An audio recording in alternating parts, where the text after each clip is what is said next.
अयोध्या में सजा श्री राम दरबार। गंगा दशहरे के दिन सीएम योगी की मौजूदगी में हुई है प्राण प्रतिष्ठा। अभिजीत मुहूर्त में गूंजे वैदिक मंत्र।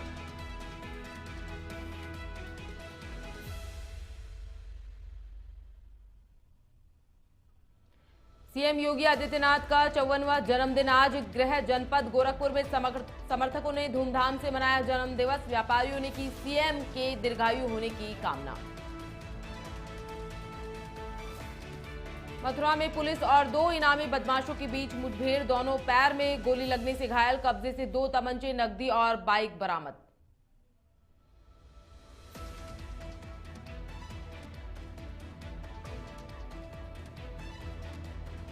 बुलंदशहर में असामाजिक तत्वों ने महाराणा प्रताप की मूर्ति को किया खंडित। आक्रोशित क्षत्रिय समाज के लोगों ने लगाया जाम। पुलिस की समझाइश के बाद माने लोग।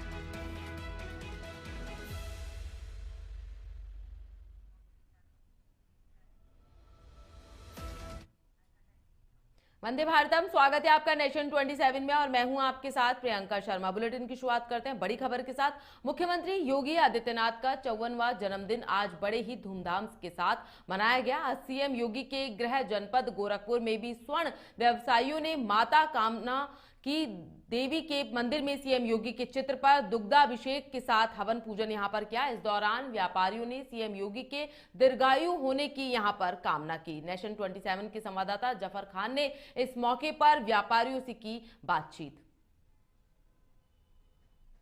उत्तर प्रदेश के मुख्यमंत्री और गोरखनाथ मंदिर के पीठाधीश्वर योगी आदित्यनाथ का आज 54वां जन्मदिन है और इसको लेके गोरखपुर वासियों में बेहद ही खुशी है, क्योंकि सीएम योगी का जो वास्ता है वो गोरखपुर से बहुत ही गहरा वास्ता है। और यही वजह है कि जो गोरखपुर वासी आज जगह जगह गोरखपुर में अलग अलग इलाकों में मंदिरों में पूजा पाठ हो रही है।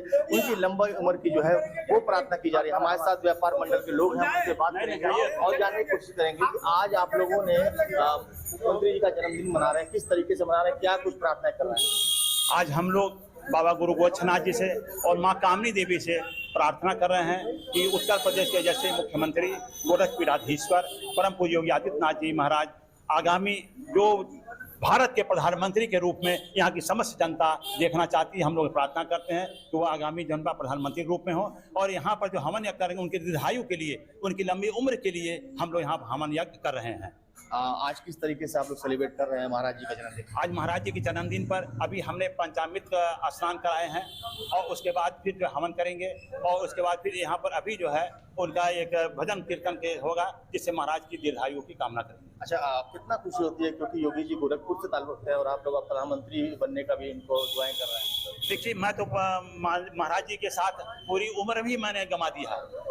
सबसे पहले राजनीति के अगर गुरु हैं हमारे तो पूज्य योगी आदित्यनाथ जी है। उन्होंने ही कर्म प्रकार के पहले समझाया कि संगठन किधर चलाया जाता है, हिंदू संगठन चलाया जाता है। इसलिए मैं तो बड़ी खुश हूँ और यहाँ की सारी जनता भी बहुत ज्यादा खुश है। बहुत बहुत शुक्रिया। तो आपने देखा कि गोरखपुर शहर के लोग आज बेहद ही खुश हैं क्योंकि उत्तर प्रदेश के मुख्यमंत्री योगी आदित्यनाथ जी का आज जन्मदिन है और सीएम योगी का गोरखपुर से गहरा नाता है। और यहाँ के जो लोग हैं वो प्रार्थनाएं कर रहे हैं, दुआएं कर रहे हैं कि उत्तर प्रदेश के मुख्यमंत्री योगी आदित्यनाथ भारत के प्रधानमंत्री बने। जिस तरीके से उत्तर प्रदेश को उन्होंने विकास की गंगा बहाई है, उसी तरीके से हिंदुस्तान के वो प्रधानमंत्री बने और देश को आगे ले जाएं। गोरखपुर से नेशन 27 के लिए।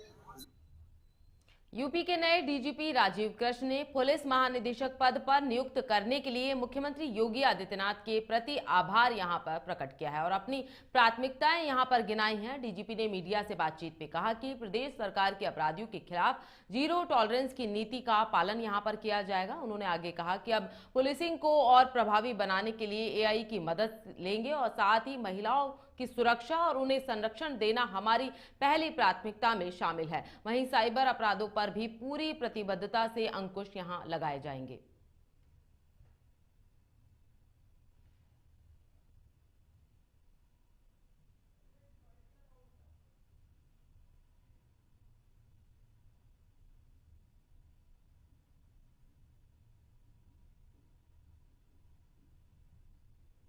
पुलिस कई सारी सर्विसेज प्रोवाइड करती है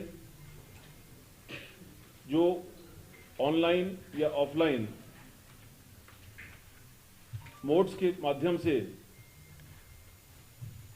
नागरिकों तक पहुंचती हैं।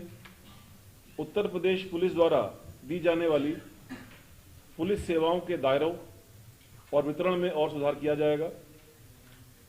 हम सुनिश्चित करेंगे कि हमारी सेवाएं नागरिकों की जरूरत के हिसाब से सुलभ हों और कुशल हों। हम जानते हैं कि उत्तर प्रदेश पुलिस विश्व का सबसे बड़ा पुलिस फोर्स है और बहुत बड़ा पुलिस परिवार है। पुलिस कल्याण पर मेरा विशेष ध्यान रहेगा। 1991 बैच के कार्यवाहक डीजीपी राजीव कृष्ण लखनऊ में आज प्रेस कॉन्फ्रेंस करके पत्रकारों को संबोधित कर रहे थे। कई मिले जुले सवाल थे। सवाल इस बात को लेकर के थे, कहीं IGRS पर फर्जी रिपोर्ट थी तो कहीं CUG को लेकर के भी सवाल थे। सवाल कई थे, हालांकि डीजीपी के पास समय कम था। कुछ सवालों के जवाब मिले, कुछ सवालों के जवाब अधूरे रह गए। 1991 बैच के IPS राजीव कृष्ण को भले ही कार्यवाहक के DGP रूप में नियुक्त किया गया है, समाजवादी पार्टी के अखिलेश यादव ने बार बार सवाल उठाया है कि उत्तर प्रदेश में कार्यवाहक DGP कब तक। खैर, राजीव कृष्ण के DGP बनते ही कानून व्यवस्था पर कई सवाल हैं और उम्मीद भी इस बात पर है कि शायद नए DGP साहब से कुछ कानून व्यवस्था में सुधार होगा और CUG फोन जो कप्तान और कमिश्नरेट के हैं वो PRO नहीं उठाएंगे बल्कि खुद कप्तान और कमिश्नर उठाएंगे। लखनऊ से हरीश के साथ दानिशवार सी, नेशन 27 के लिए। यूपी बुलंदशहर से खबर सामने आ रही है, जहां शातिर गौकश से खुर्जा देहात पुलिस की मुठभेड़ यहां सामने आई है। मुठभेड़ के दौरान गौकश अयूब गोली लगने से यहां पर घायल बताया जा रहा है। गौकश का दूसरा साथी पुलिस को चकमा देकर यहां से फरार हो गया है। अयूब और उसके साथी की कार में यहां गौमांस मिला है। 25 मई को नेहरूपुर चुंगी पर मिली थी कार। अवैध तमंचा उसमें पाया गया है। कारतूस और गौकशी में सहायक उपकरण भी यहां पर पुलिस ने बरामद किए हैं। तो खुर्जा देहात क्षेत्र स्थित बैरी के बाग में यह मुठभेड़ यहां पर हुई है। तो बड़ी खबर सामने आ रही है यूपी से, जहां बुलंदशहर में शातिर गौकश को यहां पुलिस ने अपनी गिरफ्त में लिया। मुठभेड़ के दौरान गौकश अयूब को गोली लगने के कारण वह घायल बताया जा रहा है। गौकश का दूसरा साथी पुलिस को चकमा देकर यहां से फरार हो गया। तो अयूब और उसके साथी की कार में यहां पर गाय का मांस भी बरामद किया गया। तो अवैध तमंचा, कारतूस, गौकशी में सहायक उपकरण भी आरोपियों के पास से बरामद हुए। तो बुलंदशहर में शातिर गौकश से खुर्जा देहात पुलिस की बड़ी कार्रवाई यहां पर सामने आई है।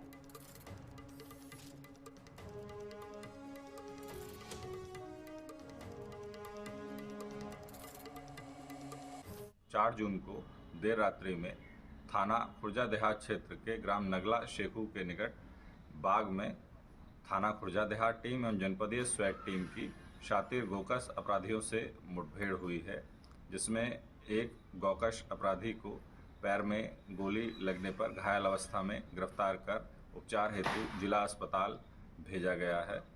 आपको बता दें कि इस वक्त की बड़ी खबर जनपद बुलंदशहर के खुर्जा से आ रही है, जहां बीती देर रात बदमाश और पुलिस के बीच मुठभेड़ हुई है।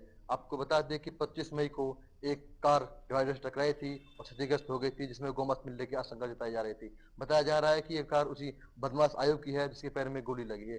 उसका एक साथी पुलिस को चकमा देकर वहां से फरार हो गया। आपको बता दें कि अगर पूरी मुठभेड़ की बात करें तो खुर्जा कोतवाली देहात के आम के बाग में ये पूरी मुठभेड़ हुई है। आपको बता दें कि गौकश का पूरा सामान और जिंदा कारतूस और एक अवैध तमंचा भी पुलिस ने इसके पास से बरामद किया है। आप देख रहे हैं नेशन 27, मैं ब्रजमोहन ठाकुर, बुलंदशहर, उत्तर प्रदेश। खबर यूपी के बुलंदशहर से है, जहां बुलंदशहर में असामाजिक तत्वों ने महाराणा प्रताप की मूर्ति को यहां पर खंडित किया था। क्षत्रिय समाज के लोग यहां पर आक्रोशित हैं। क्षत्रिय समाज के लोगों ने चौराहों पर यहां जाम लगा दिया। तो सूचना के बाद स्थानीय पुलिस मौके पर पहुंची। थाना प्रभारी खुर्जा नगर के समझने के बाद ही यहां पर समझाने के बाद ही यहां पर जाम को खोला गया। तो थाना खुर्जा नगर कोतवाली क्षेत्र के अलीगढ़ चुंगी का यह पूरा मामला यहां बताया जा रहा है। तो थाना प्रभारी लगातार लोगों से समझाइश करते रहे। बुलंदशहर में असामाजिक तत्वों ने महाराणा प्रताप की मूर्ति को यहां पर खंडित कर दिया था। क्षत्रिय समाज के लोगों में भारी आक्रोश इस मामले के बाद व्याप्त है। क्षत्रिय समाज ने लोगों ने चौराहे पर यहां जाम लगा दिया, लगातार नारेबाजी करते रहे। सूचना के बाद पहुंची है यहां पर स्थानीय पुलिस। लगातार पुलिस की ओर से समझाइश करने के बाद मामले को यहां पर शांत करवाया गया है। तो थाना प्रभारी खुर्जा नगर के समझाने के बाद यहां पर जाम की स्थिति को खुलवाया गया। तो असामाजिक तत्वों ने महाराणा प्रताप की मूर्ति को यहां पर खंडित किया।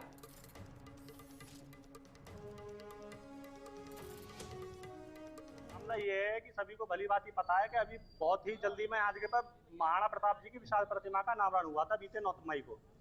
तो 9 मई को अनावरण हुआ था। उसके बाद से आज सुबह लगभग 6:30 बजे हमारे भाई रोबिन राणा जी, अंकित भाई, ये मूर्ति की साफ सफाई प्रतिदिन करते हैं। जब यहाँ मूर्ति की साफ सफाई करने आए तो 6:30 बजे में पता चला कि राष्ट्रगौरव महाराणा प्रताप जी का जो भाला है, वो भाला आदत किसी असामाजिक तत्व के द्वारा तोड़ दिया गया है। यह शांति फैलाने का काम कर रहे हैं, समाज में वैमनस्यता फैलाने का काम कर रहे हैं। उसी के संबंध में ऐसी कोई घटना आगे ना हो, प्रतिमा की सुरक्षा करने एवं भाला दोबारा लगाने के संबंध में यहाँ के प्रभारी निरीक्षक महोदय राजपाल तोमर जी को सभी राजपूत युवाओं की तरफ से, बुजुर्गों की तरफ से, समाज की तरफ से एक ज्ञापन। यूपी के हमीरपुर में एक युवती ने सुसाइड नोट लिखने के बाद अपनी जान दे दी। खुद को आग लगाकर यह आत्महत्या यहां पर की गई है। मृतका ने नोट में लिखा कि वह लंबे इलाज से मानसिक तौर पर परेशान रही है और लिखा, मम्मी पापा मैं हार गई हूं। इस दौरान आग से युवती को जलता देख इलाके में हड़कंप मच गया। घटना मोहदा कोतवाली क्षेत्र कजियाना इलाके की बताई जा रही है।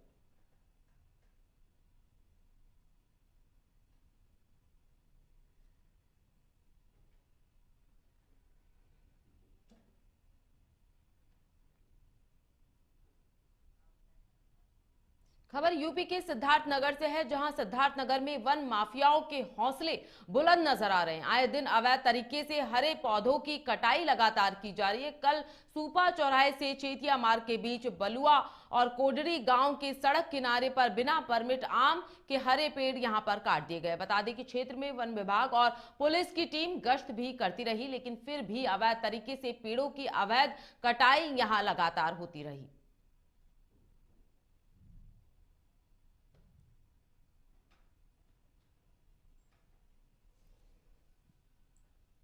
तो वन विभाग की यहां पर बड़ी कार्रवाई सामने आई है। वन माफियाओं के हौसले यहां पर बुलंद होते नजर आ रहे हैं। तो लगातार अवैध तरीके से हरे पौधों की यहां अवैध तरीके से कटाई यहां पर लगातार की जा रही। तो वन माफियाओं के हौसले बुलंद होते नजर आ रहे हैं। लगातार इन पर कार्रवाई की मांग की जा रही। तो अवैध तरीके से हरे पौधों की यहां पर कटाई का मामला सामने आ रहा है।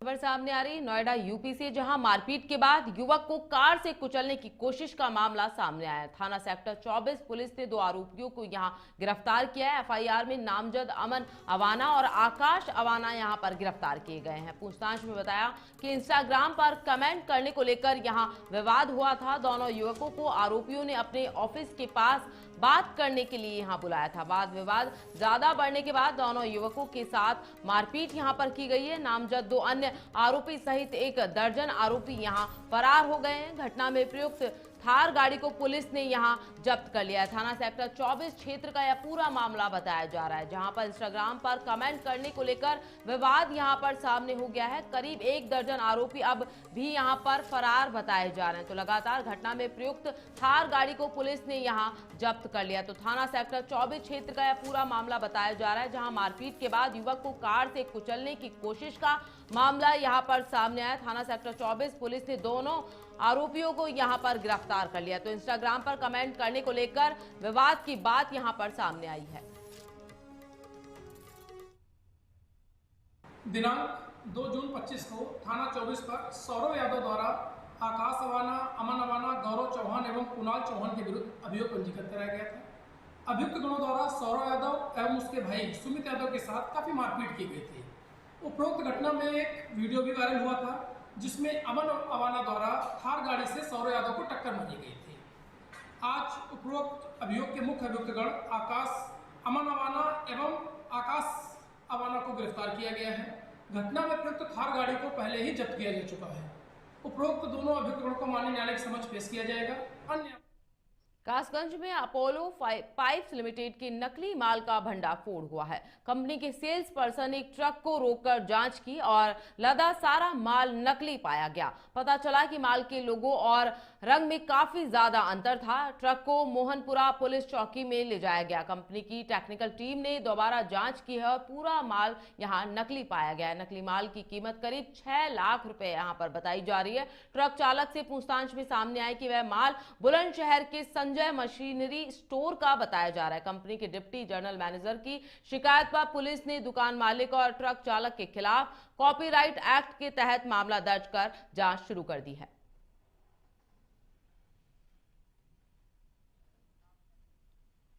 बड़ी खबर सामने आ रही है। जी हां, मथुरा में कोसी कला पुलिस को 2 इनामी बदमाशों से मुठभेड़ में यहां पर सामने आई मुठभेड़ में दोनों बदमाशों के पैर में गोली लगना बताया जाए तो गोली लगने से घायल यहां पर बदमाश गिरफ्तार किए गए। दोनों बदमाशों पर था 15 हजार रुपए का इनाम। इसी के साथ आपको बता दें घायल बदमाश बंटी और सूरज को सीएससी में यहां भर्ती करवा दिया गया है। तो बदमाशों के कब्जे से 2 तमंचे, कारतूस, नकदी और बाइक यहां पर बरामद की गई है। थाना कोसी कला क्षेत्र अंतर्गत न्यू कामर रोड पर यह मुठभेड़ यहां पर सामने आई है। तो कोसी कला पुलिस को 2 इनामी बदमाश यहां पर मिले। दोनों बदमाशों के पैर में गोली लगने से घायल हो गए, जिन्हें पुलिस ने गिरफ्तार यहां पर कर लिया है।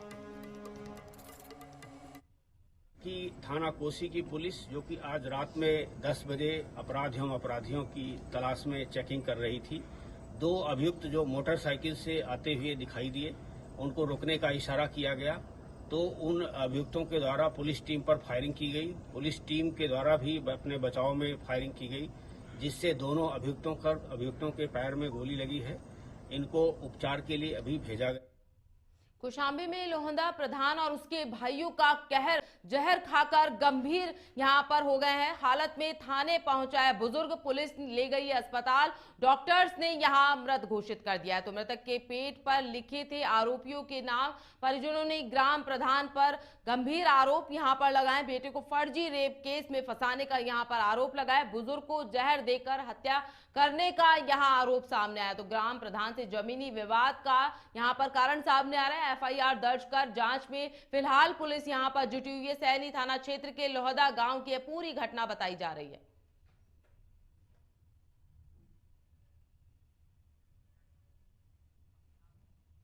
बड़ी खबर सामने आ रही है। बिजनौर में पति ने पत्नी और ससुराल वालों पर यहां गंभीर आरोप लगाए। पत्नी नीलोफर पर गला घोंटकर मारने का आरोप यहां पर लगाया गया। तो ससुराल वालों पर मानसिक प्रताड़ना देने का मामला यहां पर सामने आ रहा है। आरिफ ने वीडियो वायरल कर सुसाइड करने की यहां बात कही है। थाना चांदपुर के चिनमन मोहल्ले का बताया जा रहा है। यह पूरा वीडियो यहां पर सामने आ रहा है। आपको बता दें आरिफ ने वीडियो वायरल कर सुसाइड करने की यहां पर बात कही है।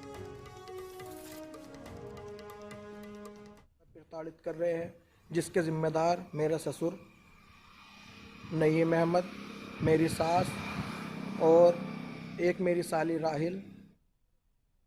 सेंट्रल नोएडा थाना सेक्टर 63 पुलिस को बड़ी कामयाबी यहां पर हासिल हुई है। नौकरी के नाम पर धोखाधड़ी करने वाले युवक को यहां पर अरेस्ट किया गया। आरोपी सोशल मीडिया के जरिए बेरोजगार युवकों से यहां संपर्क करता था। कब्जे से ट्रेनिंग लेटर, ज्वाइनिंग लेटर समेत कई चीजें यहां पर बरामद की गई है। सेक्टर 81 में खोल रखा था फर्जी कॉल सेंटर। रजिस्ट्रेशन के नाम पर व्यक्तियों से यहां 1500 से 2000 रुपए लिए जाते। तो बड़ी बड़ी कंपनियों में नौकरी का झांसा देकर ठगता था रुपए। इसी के साथ आपको बता दें आरोपी वसीम पहले भी कई बार यहां जेल जा चुका है।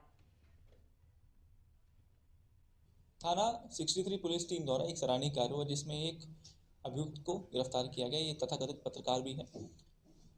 इसके पास से कई सारे विजिटिंग कार्ड, फर्जी ज्वाइनिंग लेटर, मोहरें और एक माइक आईडी बरामद भी हुई है। यह एक यूट्यूब चैनल चलाता है जिसका नाम है टुडेज जॉब नोएडा, और उसमें ये अलग अलग बड़ी बड़ी नोएडा में जो कंपनियां स्थित हैं उन कंपनियों में नौकरी देने के नाम पर ठगी करता है। ये जब वो वीडियोस बनाता है उसके बाद वीडियो में अपना जब कॉन्टैक्ट देता है, तो जब लोग इससे मिलने आते हैं तो सबसे पहले उनसे रजिस्ट्रेशन फ़ी के नाम पर और उसके बाद फाइल प्रोसेसिंग फ़ी के नाम पर ये लगभग एक व्यक्ति से 1,500 से 2,000 के बीच रुपये लेता है। पहले खुद इंटरव्यू लेता है, उसके बाद उन कंपनी में नौकरी दिलाने के नाम पर ये ठगी करता है। जब वो लोग उन कंपनियों में जाते हैं तो पता लगता है कि इस तरह का। बड़ी खबर सामने आ रही है एटा यूपी से। जहां एटा में चोरों के हौसले यहां पर बुलंद होते जा रहे हैं। मकान से लाखों रुपए के जेवरात यहां पर पार कर लिए गए। घटना के समय परिवार यहां गंगा स्नान करने के लिए गया हुआ था। तो लाखों रुपए के आभूषण सहित नकदी यहां पर हाथ साफ कर लिया है। नकदी पर छोटे भाइयों के कमरे को बाहर से बंद कर चोरों ने यहां पर चोरी की है। पीड़ित के अनुसार अलमारी में रखे थे करीब 70 से 80 लाख के आभूषण। सूचना मिलते ही मलावन थानाध्यक्ष रोहित राठी यहां पर मौके पर पहुंचे हैं। मलावन थाना क्षेत्र के गांव कंगरौल का यह पूरा मामला बताया जा रहा है, जहां मकान से लाखों रुपए के जेवरात यहां पर चोरों ने पार कर लिए। सूचना मिलते ही मौके पर पुलिस पहुंची। लगातार जांच पड़ताल में यहां पुलिस लगी हुई है। पीड़ित ने बताया कि अलमारी में 70 से 80 लाख रुपए के आभूषण यहां थे। 3 बजे हम गंगा स्नान के लिए निकले, उसी समय हमारे घर में कुछ चोरों ने आकर के चोरी की, जिसमें हमारे 70 से 80 लाख की ज्वेलरी चोरी हुई है। अच्छा, तुम लोग? हम गंगा स्नान के लिए निकले थे रात के 3 बजे, मैं और मेरी माता जी, 2 छोटे भाई थे, जिनकी कुंडी लगा दी, बाहर से गेट थी, वो अंदर बंद हो गए और चोरों ने मनमान। खबर उत्तर प्रदेश की कुशीनगर से है, जहां पडरौना में सीएम योगी का जन्मदिन अनोखे ढंग से मनाया गया। सीएम योगी आदित्यनाथ के 54वें जन्मदिन पर नगर पालिका चेयरमैन विनय जायसवाल ने अपना पूरा दिन सीएम के जन्मदिन के नाम कर दिया। चेयरमैन विनय जायसवाल ने सीएम योगी आदित्यनाथ के 54वें जन्मदिन पर 54 किलो मिठाई मोहसर बस्ती में घर घर जाकर यहां बांटी।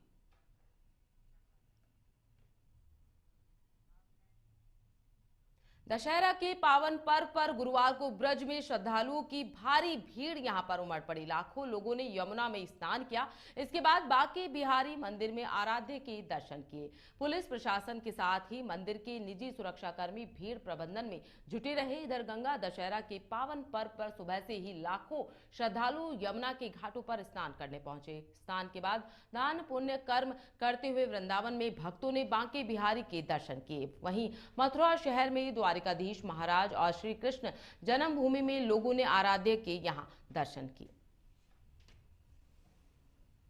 देखिए, गंगा दशहरा जो पर्व है उसकी तैयारियां मातृ सुरक्षा परिषद के द्वारा पिछले कई दिनों से की जाती हैं और इस संबंध में एक ज्ञापन जिलाधिकारी महोदय को सभी व्यवस्थाएं पूर्ण करने के लिए दिया जाता है। उस ज्ञापन के माध्यम से सभी वर्ग जो है नगर निगम के लिए अधिकतर होते हैं, तो हमने व्यक्तिगत रूप से नगर आयुक्त महोदय से मुलाकात करके उन सब व्यवस्थाओं को पूर्ण कराया, क्योंकि जो लोग गंगा जी नहीं जा पाते हैं वो यमुना स्नान करते हैं। तो आप देख रहे हैं यहाँ काफ़ी संख्या में लोग स्नान कर रहे हैं और नगर निगम और प्रशासन के द्वारा जो व्यवस्थाएं की गई हैं उन सब का लाभ लेते हुए ये कर रहे हैं। हमारी संस्था के सभी पदाधिकारी, युवा समिति के सदस्य सभी लगे हुए हैं, जैसे किसी भी यात्री को